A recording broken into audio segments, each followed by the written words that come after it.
ও guys, heavy ঠান্ডা।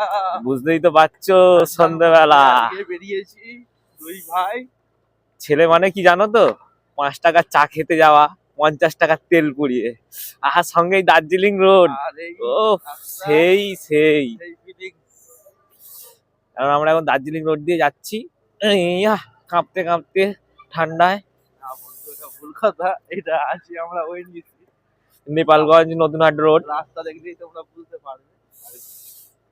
কিন্তু ফিলিংসটা চাঁদের মতন, চাঁদে যেরকম গর্ত আছে, এই রাস্তাতেও বড় বড় গর্ত আছে। তাই যাই হোক, কত মজা আছে। হ্যাঁ, তা যা বলেছো। আর সঙ্গে এরকম বন্ধুত্ব, ভালো রাস্তায় তো ঘুম করছিল এটা। সঙ্গে এরকম বন্ধুত্ব, বন্ধুত্ব জিনিসটা খুব দামি।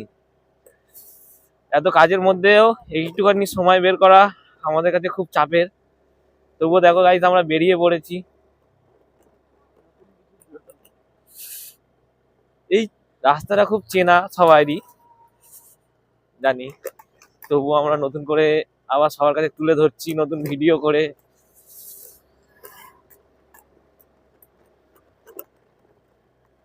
তা গাইস, তোমরাও কে কে চা খেতে গেছো বলো এই সন্ধে? ঠান্ডা ওয়েদারে বাইকে করে চা খেতে যাওয়া। 5 টাকার চা, 50 টাকার তেল পুড়িয়ে, ও সেই ফিলিংস। টাকার তেল পুরানোটা বড় কথা নয়, এই ঠান্ডায় কাঁপতে কাঁপতে চা খেতে যাওয়ার মজাই আলাদা। সেটা বড় কথা নয়, বড় কথা এটাই যে আমরা যাচ্ছি,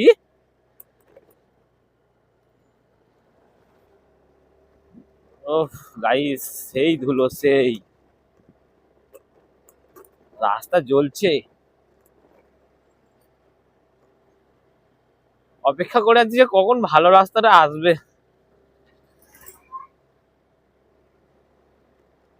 জীবন নড়ে গেল।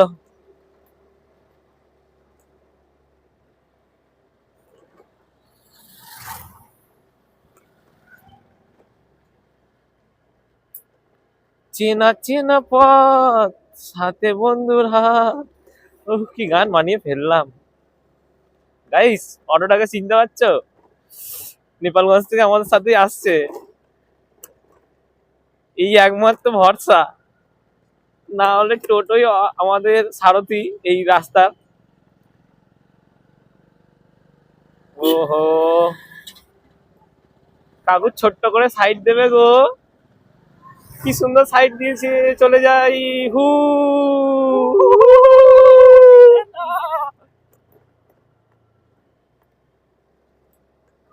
কাউকে জিজ্ঞাসা করবো নতুন হাটটা কোন দিকে? কাকে জিজ্ঞাসা করলাম মারবে ভাই। ছোট্ট করে কাউকে জিজ্ঞাসা করি। এই তো নতুন হাট লেখা আছে তো। আর নতুন হাটটা কোন দিকে? সামনে? নতুন হাটে এসে আর বলছি নতুন হাটটা কোথায়? বেশ ভালো লাগলো, নতুন হাটে এসেই বলছি, জিজ্ঞাসা করলাম যে নতুন হাটটা কোথায়। এটা একটা ছোট্ট প্র্যাঙ্ক ছিল যেটা আমরা উপভোগ করলাম। এই ভাই বাজারটা হচ্ছে নতুন হাট বাজার, তাই তো? অনিদা, হ্যাঁ চলছে, ব্লগ চলছে।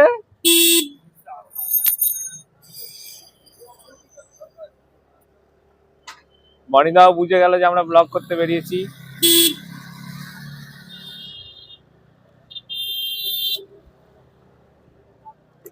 গাইস, বারবার মনে হচ্ছে যেন গায়ে পায়ে গিয়ার চেঞ্জ করছি, কিন্তু পায়ে গিয়ার তো নেই। এই ভাই কিন্তু হ্যাঁ তোমার তো নিয়ে যাবে।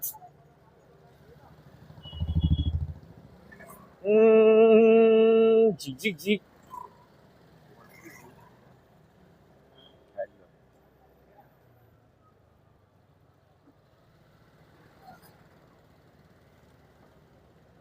গাড়ির নাম্বার প্লেটটা দেখেছো? কোথায় কোথায় তুলে নিয়ে যাচ্ছে গাড়ির নাম্বার প্লেটটা। ও নাম্বার প্লেটটা দেখো।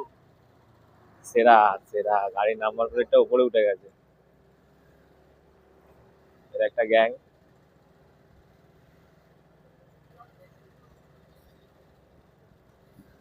আমরাও চলেছি।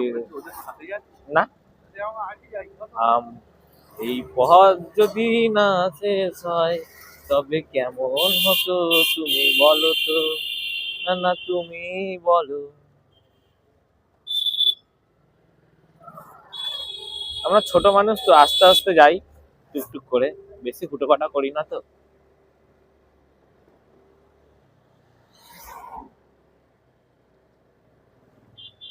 কোন দিক দিয়ে যাবো? কালীবাজার দিয়ে? সরব দিঘির পাশ দিয়ে চলো।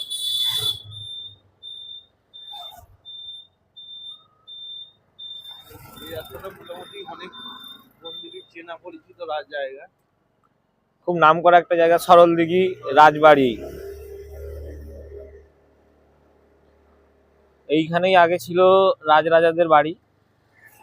আর এই রাজরাজাদের বাড়ি আমাদের যে পূর্ব শাসন, রাজ্য শাসন, রাজ শাসন যেটাকে বলে, আর এই দিঘিতেই তাদের বাড়ির লোকেরা স্নান করতো, সেই হিসাবে এই দিঘির নাম সরল দিঘি। মানে এই দিঘিতে চান করলে মনটা সরল হয়, তাই তো? হ্যাঁ, এই রাজরানীরা চান করতো তো। রাজারা সরল ছিল, এক নম্বরে ঢ্যামনা ছিল তো। না, বাজে কথা। তখনকার দিনের শাসন তো ভালো ছিল, এখনকার মতো নয়। তখন পলিটিক্স ভালো হতো, তাই তো? হ্যাঁ, সব নিজেদের মধ্যে বে করতো। নিজেদের মধ্যে বিয়ে করতো, হ্যাঁ, এখনো করে। এই তো সেই দিঘি, দিঘির জল খুব ঠান্ডা, হা হা হা হা। হালকা ডজাতে ডজাতে চললাম। ভয় লাগে। আর আগের মতো বলে আমাদের ভয় লাগে। ভাই 2 চাকায় ভয় পায়, 4 চাকায় নয়। আবার আমি উল্টো, 2 চাকায় সব ঠিক আছে, 4 চাকায় যেন বসে নে। পেছন পেছন। আর এটা বিজয়ের জায়গা। বাচ্চারা দেখো কি সুন্দর বসে যাচ্ছে গাইস।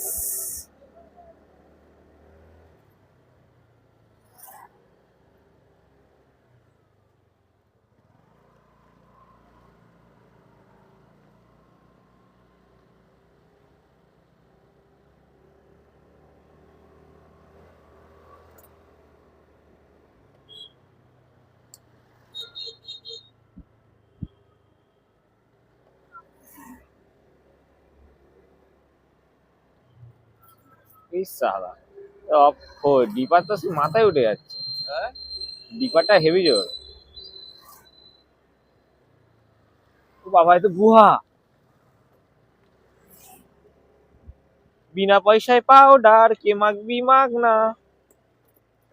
পাউডারের কথা বললে এই রাস্তার ধুলো পাউডার, বিনা পয়সায়, টাকা দিতে লাগে না, বেরোলে এমনিই মাখা যায়। গাইস, তোমরা কখনো মেখেছো বিনা পয়সায় পাউডার? কারা কারা মাখনি বলো? আসতে হবে রক্ষিতের মোড়ে পাউডার মাখতে গেলে।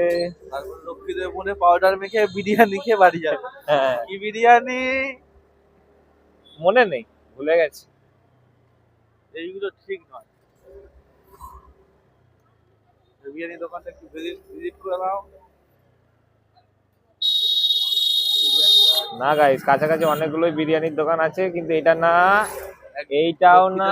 হাজিতে একটা থার্ড ক্লাস বিরিয়ানি হাজির অপোজিটে আছে যে বিরিয়ানিটা হালকা করবে, সেই বিরিয়ানি এই দেখছে আছে মোটামুটি।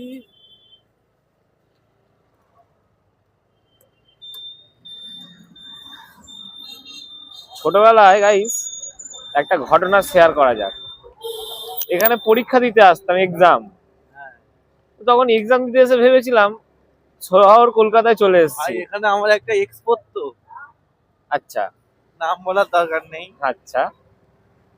তো এই স্কুলেটা কি স্বামীজি ননি সিং। ভাই, এই স্কুলে পরীক্ষা দিতে এসেছিলাম না? হ্যাঁ, ননি সিং।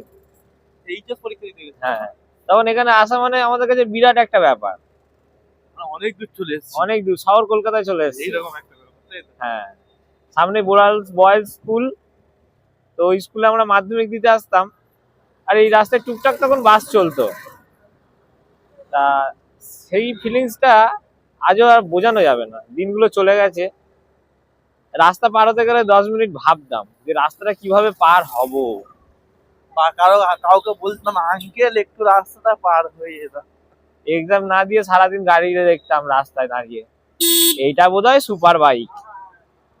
আহা, কি আনন্দ তখন, সে তোমাদের কি বোঝাবো। এই তখন তো তোর বাইক হয়ে গেছিল ভাই, না, বাইক নিয়ে আসতিস। মাধ্যমিক দেওয়ার পরে বাইক কিনেছি। হ্যাঁ, তো মাধ্যমিকটা এই স্কুলে দিলি কোথায়? এই তো বোরাল বয়সে দিয়েছি। বয়সে দিয়েছি। এই স্কুলটা। সামনে তো এইচএস দেওয়া হলো, হুম। আমিও আসতাম, বুলেট নিয়ে আসতাম পরীক্ষা দিতে। এতে যেতাম একদিন, চণ্ডী মেলা হচ্ছে, কোথায়? সকাল বাজার চণ্ডী মেলা হচ্ছে। আমরা কি বিনা নিমন্ত্রণ এখানে খেয়ে জানাবো?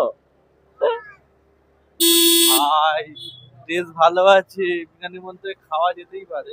এইখানে পশ্চিমবঙ্গ সরকারের এতে আমরা যুব কম্পিউটার শিখতাম। আমার একটা গার্লফ্রেন্ড আছে। গার্লফ্রেন্ড তো একটাই হয়, গার্লফ্রেন্ড কি দুটো হয়? কিন্তু সবাই দুটো করেই রাখে। আর আমাদের ভাগ্যের ছোবরা, আমাদের ভাগ্যের ছোবরা, আমরা বউ নিয়ে ঘুরি। কার বউ? নিজে।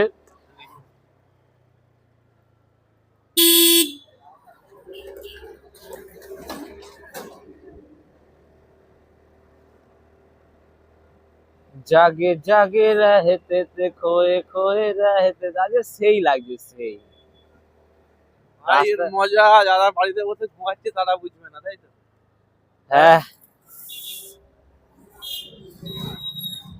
বেরোনোর কোনো প্রোগ্রাম নেই, হঠাৎ করে বন্ধু বাড়ি এসে এইভাবে নিয়ে বেরোবে, আর এই মজাটা একটা সেই মজা। টাকা দিয়ে তো সবকিছু কিনতে পাওয়া যায় না, এই জিনিসটাও তেমনি টাকা দিয়ে কেনা যাবে না। দুজনে কোথায় যাচ্ছি নিজেরাও জানি না, ইচ্ছা হচ্ছে চলে যাচ্ছে। আমাদের গন্তব্যটা কোথায় জানা নেই। গন্তব্য কোথাও একটা পেট পুজো, কি তাও না, এখন দুজনে সভ্য ভদ্র ছেলে।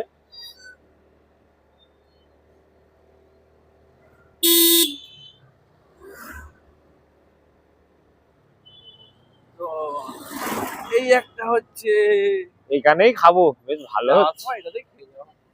বিনা নিমন্ত্রণে খেতে বেশ ভালো লাগবে। প্যান্ডেলের কাপড় তুলে বসে পড়বো। ও মা গো, বলবো লাস্টে আমরা প্যান্ডেল হলা কালো পড়ি তো। না না, নজর ঠিক করো, ঘরে বউ আছে কি।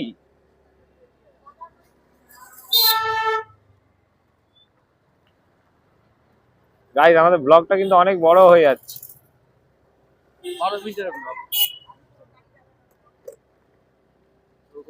চলো আমরা এখন রাখছি, আবার একটু পরে চালু করছি নাকি? অবশ্যই।